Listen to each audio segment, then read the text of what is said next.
کوشش کر لوں، اگر نصیب میں نہیں تو نہیں ملے گا، اور اگر میرے نصیب میں تو میرے گھر آ کر بھی مجھے ملے گا۔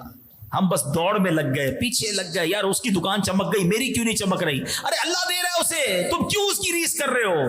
حلال کی کوشش کرو، اللہ تمہیں زیادہ عطا فرمائے گا۔ اس کو اس مثال سے سمجھیے کہ ایک ٹنکی ہے، اس میں ایک نل لگا ہوا ہے، آپ کو پانی مل رہا ہے، آپ چاہتے ہیں مجھے زیادہ چاہیے، آپ اس ٹنکی میں 2 نل لگا لیں گے، اس ٹنکی میں 3 نل لگا لیں گے، تو ہوگا کیا؟ آخر میں ٹنکی جلدی خالی ہو جائے گی۔ ہاں، بعض اوقات پیسے تو جلدی آ جاتے ہیں، پھر ختم بھی جلدی ہو جاتے ہیں۔ جتنا لکھا ہے نا وہ مل کر رہے گا، کدھر نہیں جا رہا، تمہاری ٹینکی بھری ہوئی ہے مگر ہمیں جلدی ہے۔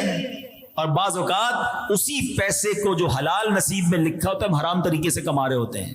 ہم جلدی کرتے ہیں، جو لکھا ہوتا ہے نا ملنا وہی ہے، اب ہماری مرضی ہم حلال سے کمائیں یا حرام سے کمائیں۔ امام غزالی نے ایک بڑی کمال کی بات فرمائی، فرمایا تجارت ایک کسوٹی ہے جس کے ذریعے آدمی کے دین اور ورع کو آزمایا جاتا ہے۔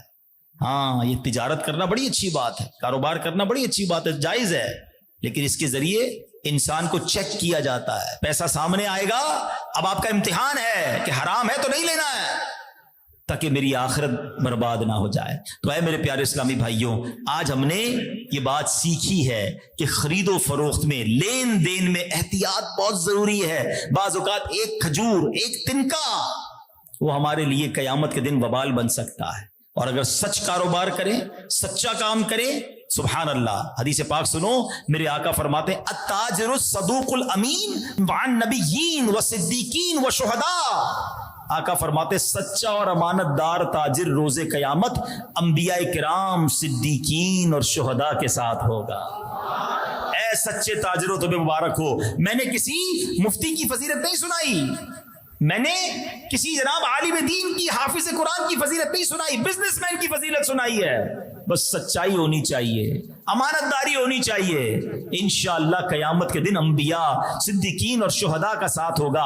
حضرت جابر رضی اللہ تعالیٰ عنہ سے روایت ہے، اللہ پاک کے آخری نبی رسول ہاشمی صلی اللہ تعالیٰ علیہ وسلم نے فرمایا رحم اللہ رجلا سمحا اذا باع واذا اشترى واذا اقتضى۔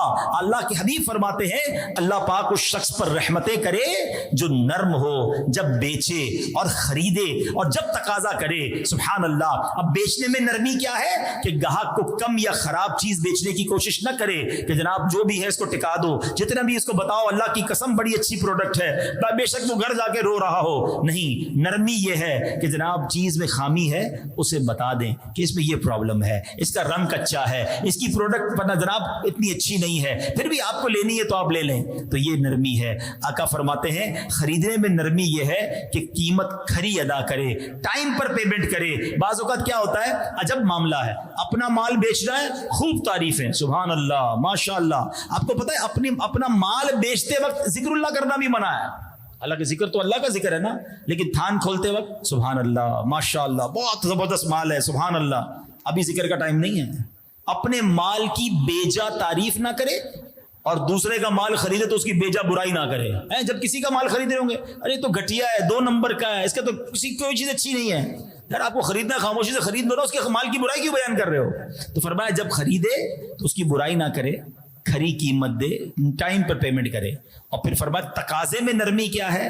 فرمایا جب کسی کا قرض ہو تو نرمی سے مانگے، اگر کوئی مجبور ہے تو اسے تھوڑی اور مہلت دے دے، اس پر تنگی نہ کرے۔ جس میں یہ 3 صفتیں جمع ہو جائے وہ اللہ کا مقبول بندہ ہے۔ اے میرے پیارے اسلامی بھائیوں، ایک اور بڑی پیاری بات امام غزالی احیاء العلوم میں فرماتے ہیں۔ ہاں، یہ تاجروں کے لیے واقعی بڑی کمال کی بات ہے۔ میں جب یہ بیان تیار کر رہا تھا میں نے کہا واقعی کمال ہے جو تاجر امانت دار ہے، کہ فرمایا تجارت میں راہ حق پر چلنا مستقل مزاجی سے نفل عبادت کرنے سے زیادہ مشکل ہے۔ یعنی کوئی تہجد گزار ہے نا، کوئی اشراق چاش پڑھنے والا ہے، نفل نماز پابندی سے پڑھتا ہے، کتنا مزہ آتا ہے اس کے بارے میں سن کر، مگر فرمایا اس سے زیادہ مشکل یہ ہے کہ بندہ تجارت میں راہ حق پر چلے۔ اسی لیے ایک بزرگ فرماتے ہیں التاجر الصدوق افضل عند اللہ من المتعبد۔ فرمایا سچا تاجر اللہ پاک کے نزدیک عبادت گزار سے افضل ہے۔